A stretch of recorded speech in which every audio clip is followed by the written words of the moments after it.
IDTV మన ఉనికి మన వాణి. ఓ పక్క అమెరికాలో ఏఐ ఎఫెక్ట్ మాత్రం భారీగా కనిపిస్తుంది. ప్రతి నెల 16,000 మంది జాబ్స్ కోల్పోవాల్సిన పరిస్థితి. ఆ కంపెనీ కాదు, ప్రతి కంపెనీ నుంచి కూడాను జాబ్స్ అనేవి రిమూవ్ అవుతూ వస్తున్నాయి. మ్యాన్ పవర్ని తగ్గించే ప్రక్రియలో ఏఐ పెట్టుబడులు పెట్టడం, కంపెనీలన్నీ కూడా మొగ్గు చూపడం. ప్రతి నెల కూడాను 16,000 మంది అంటే మాత్రం అది సామాన్య విషయం కాదు.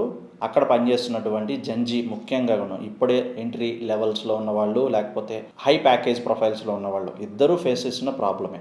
ఎక్కడైతే ఏఐ నీడెడ్ ఉందో అక్కడ మ్యాన్ పవర్ని రిమూవ్ చేసి ఏఐని రీప్లేస్ చేస్తున్నారు అని ఒక పక్కన అమెరికా కథనాలు చెప్తూ ఉంటే, తాజాగా ఇప్పుడు మరోపక్క వీ నో నీడ్ ఏఐ అంటూ కూడాను స్టార్బక్స్ ఏఐ కాకుండా మ్యాన్ పవర్ని మాత్రమే యూజ్ చేస్తుంది. అంటే రివర్స్ ఫార్ములాలో వర్క్ చేస్తున్నారు స్టార్బక్స్.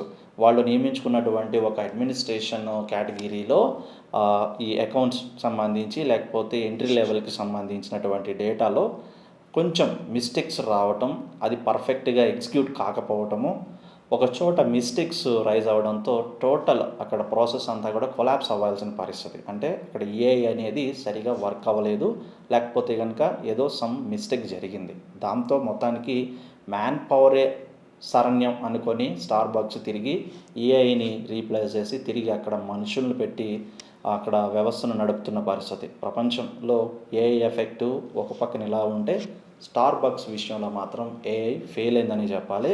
తమకు జరిగిన మిస్టేక్కి చాలా నష్టం జరిగిందంటూ కూడాను మ్యాన్ పవర్ ఎంత ముఖ్యమో గ్రహించిన స్టార్బక్స్ ఇప్పుడు ఏఐని పూర్తిగా రిమూవ్ చేసి మనుషులతోనే రన్ చేస్తున్న పరిస్థితి.